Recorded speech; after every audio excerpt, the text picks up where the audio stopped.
ਰਗੜਨ ਦੀ ਹਰਜੋਤ ਸਿੰਘ ਜੀ ਗੱਲ ਆਈ ਹੈ ਤੇ ਇੱਕ ਬੰਦਾ ਇੱਕ ਆਸਟ੍ਰੇਲੀਆ ਤੋਂ ਆ ਰਹੀ ਹੈ ਖਬਰ। ਇੱਕ ਪੈਸੇਂਜਰ ਬਾਲੀ ਇੰਡੋਨੇਸ਼ੀਆ ਤੋਂ ਆਸਟ੍ਰੇਲੀਆ ਨੂੰ ਗਿਆ। ਉਹਨੇ ਆਪਣੇ ਜਿਹੜੇ ਸਮਾਨ ਹੁੰਦਾ ਆ ਉਹਦੇ ਵਿੱਚ 2 ਮੈਕਡੋਨਲਡ ਦੇ ਮੈਕਮਫਿਨਸ ਰੱਖ ਲਏ। ਉਹਨੇ ਡਿਕਲੇਅਰ ਨਹੀਂ ਕੀਤੇ।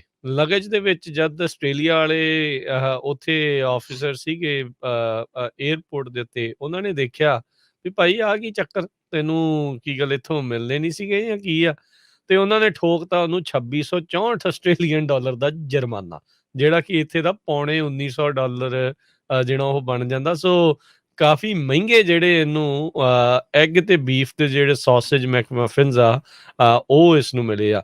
ਆਸਟ੍ਰੇਲੀਆ ਦੇ ਜਿਹੜੀ ਡਿਪਾਰਟਮੈਂਟ ਆਫ ਐਗਰੀਕਲਚਰ, ਫਿਸ਼ਰੀਜ਼ ਤੇ ਫੋਰੈਸਟਰੀ ਆ, ਉਹਨਾਂ ਨੇ ਕਿਹਾ ਵੀ ਖਾਣ ਵਾਲੀਆਂ ਜਿਹੜੀਆਂ ਆਈਟਮਸ ਆ, ਫੂਡ ਦੀਆਂ ਜਿਹੜੀਆਂ ਆਈਟਮਸ ਆ, ਜੇ ਤੁਸੀਂ ਉਸ ਨੂੰ ਨਹੀਂ ਡਿਕਲੇਅਰ ਕਰਦੇ ਤੇ ਬਾਅਦ ਦੇ ਵਿੱਚ ਉਹ ਉੱਥੇ ਲੱਭਦੇ ਆ, ਤਾਂ ਉਹ ਇਸ ਨੂੰ ਕਾਫੀ ਰਿਸਕ ਜਿਹੜਾ ਆ ਉਹ ਉਸ ਨੂੰ ਮੰਨਿਆ ਜਾਂਦਾ ਆ। ਸੋ ਕਹਿੰਦੇ ਵੀ ਜਿਹੜਾ ਬਾਇਓ ਸਿਕਿਉਰਿਟੀ ਡਿਟੈਕਟਰ, ਉਹਨਾਂ ਦਾ ਜਿਹੜਾ ਇੱਕ ਡੌਗ ਸੀਗਾ ਜ਼ਿੰਟਾ ਨਾਂ ਦਾ, ਉਹਨੇ ਝੱਟ ਦੇਣੀ ਮੁਸ਼ਕ ਦਾ ਸੁੰਘ ਕੇ ਦੱਸਿਆ ਵੀ ਇਹਦੇ ਭਾਈ ਕੁਛ ਨਾ ਕੁਛ ਹੈਗਾ ਆ।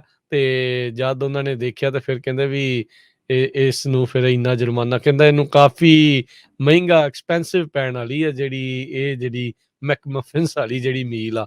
ਸੋ ਆਸਟ੍ਰੇਲੀਆ ਵਾਲੇ ਬਹੁਤ ਸਖਤ ਨੇ ਇਸ ਮਾਮਲੇ ਦੇ ਵਿੱਚ। ਜਿਹੜੇ ਵੀ ਲੋਕ ਆਪਣੇ ਵੀ ਉੱਧਰ ਨੂੰ ਟਰੈਵਲ ਕਰਦੇ ਆ ਜਾਂ ਜਾਂਦੇ ਆ, ਖਾਣ ਵਾਲੀ ਆਈਟਮ ਜਿਹੜੀ ਵੀ ਹੋਵੇ, ਕਹਿੰਦੇ ਵੀ ਡਿਕਲੇਅਰ ਜ਼ਰੂਰ ਉਹਦੇ ਵਿੱਚ ਕਰ ਦਿਆ ਕਰੋ। ਐਟਲੀਸਟ ਬਾਅਦ ਦੇ ਵਿੱਚ ਐਡੇ ਮੋਟੇ-ਮੋਟੇ ਜੁਰਮਾਨਿਆਂ ਤੋਂ ਜਿਹੜਾ ਉਹ ਤੁਸੀਂ ਜੀ ਬਚ ਜਾਓਗੇ। ਜਿਹੜੇ ਆਸਟ੍ਰੇਲੀਆ ਵਾਲੇ ਉਹ ਕਹਿੰਦੇ ਵੀ ਸਾਨੂੰ ਇਹੋ ਜਿਹੇ ਲੋਕਾਂ ਨਾਲ ਕੋਈ ਸਿੰਪੈਥੀ ਨਹੀਂ ਆ। ਅਸੀਂ ਆਪਣੀ ਬਾਇਓਡਾਇਵਰਸਿਟੀ ਤੇ ਜਿਹੜਾ ਉੱਥੇ ਵਾਤਾਵਰਨ ਆ ਉਸ ਨੂੰ ਬਚਾਉਣ ਦੇ ਲਈ, ਸਾਡੀਆਂ ਫਸਲਾਂ ਨੂੰ ਕੋਈ ਪ੍ਰੋਬਲਮ ਨਾ ਆਵੇ ਜਾਂ ਹੋਰ ਚੀਜ਼ਾਂ ਦੇ ਉੱਤੇ ਕੋਈ ਪ੍ਰੋਬਲਮ ਨਾ ਆਵੇ, ਇਸੇ ਲਈ ਅਸੀਂ ਬਹੁਤ ਸਖਤ ਜਿਹੜੇ ਇਹ ਬਾਇਓ ਸਿਕਿਉਰਿਟੀ ਮੈਜਰਸ ਰੱਖੇ ਆ। ਤੇ ਸਾਡੇ ਨੂੰ ਅਜਿਹੇ ਲੋਕਾਂ ਦੇ ਨਾਲ ਕੋਈ ਸਿੰਪੈਥੀ ਨਹੀਂ ਜਿਹੜੇ ਜਾਣ ਬੁੱਝ ਕੇ ਆਸਟ੍ਰੇਲੀਆ ਦੇ ਇਹਨਾਂ ਕਾਨੂੰਨਾਂ ਦੀ ਉਲੰਘਣਾ ਜਿਹੜੀ ਉਹ ਕਰਦੇ ਹੈਗੇ ਆ। ਸੋ ਬਿਲਕੁਲ 2 ਮੈਕਮਫਨ $1874 ਚ ਪਏ, ਟਿਕਟ ਨਾਲੋਂ ਵੀ ਮਹਿੰਗੇ ਸੀ। ਸੋ ਜਿੰਨੇ ਆਪਣੇ ਸਰੋਤੇ ਸੁਣਦੇ ਆ ਬਈ, ਕਈ ਵਾਰੀ ਪਰੌਂਠੇ ਵਗੈਰਾ ਆਪਾਂ ਚਾਰ ਨਾਲ ਲੈ ਜਾਂਦੇ ਆ, ਤੇ ਧਿਆਨ ਰੱਖਿਓ। ਇਹਦਾ ਮੇਨ ਕਾਰਨ ਰਾਜਕਨਵੀਰ ਸਿੰਘ ਜੀ ਇਹ ਆ ਵੀ foot and mouth dishes Indonesia ਚ ਬਹੁਤ ਜ਼ਿਆਦਾ ਫੈਲੀ ਸੀ। ਇੰਡੋਨੇਸ਼ੀਆ ਤੋਂ ਬਾਅਦ ਬਾਲੀ ਜੋ ਹੈਗਾ ਮੁਲਕ, ਉੱਥੇ ਚਲੇ ਗਏ ਤੇ ਇਹ ਬਾਲੀ ਤੋਂ ਜਾ ਰਹੇ ਸੀ ਆਸਟ੍ਰੇਲੀਆ ਨੂੰ। ਸੋ ਆਸਟ੍ਰੇਲੀਆ ਵਾਲੇ ਇਹ ਨਹੀਂ ਚਾਹੁੰਦੇ ਵੀ ਜੋ ਫੁੱਟ ਤੇ ਮਾਊਥ ਡਿਸੀਜ਼ ਆ ਉਹ ਉਹਨਾਂ ਦੇ ਮੁਲਕ ਦੇ ਵਿੱਚ ਫੈਲ ਜਾਵੇ। ਆਸਟ੍ਰੇਲੀਆ ਦੇ ਐਗਰੀਕਲਚਰ ਡਿਪਾਰਟਮੈਂਟ ਵਾਲੇ ਇਹ ਕਹਿੰਦੇ ਆ ਵੀ ਜੇ ਕਿਤੇ ਰੱਬ ਨਾ ਕਰੇ ਇਹ ਡਿਸੀਜ਼ ਆਸਟ੍ਰੇਲੀਆ ਦੇ ਵਿੱਚ ਫੈਲ ਗਈ ਤੇ ਉਹਨਾਂ ਦੀ GDP ਦਾ $80 ਬਿਲੀਅਨ ਪਾਈ ਹੋ ਜਾਊਗਾ।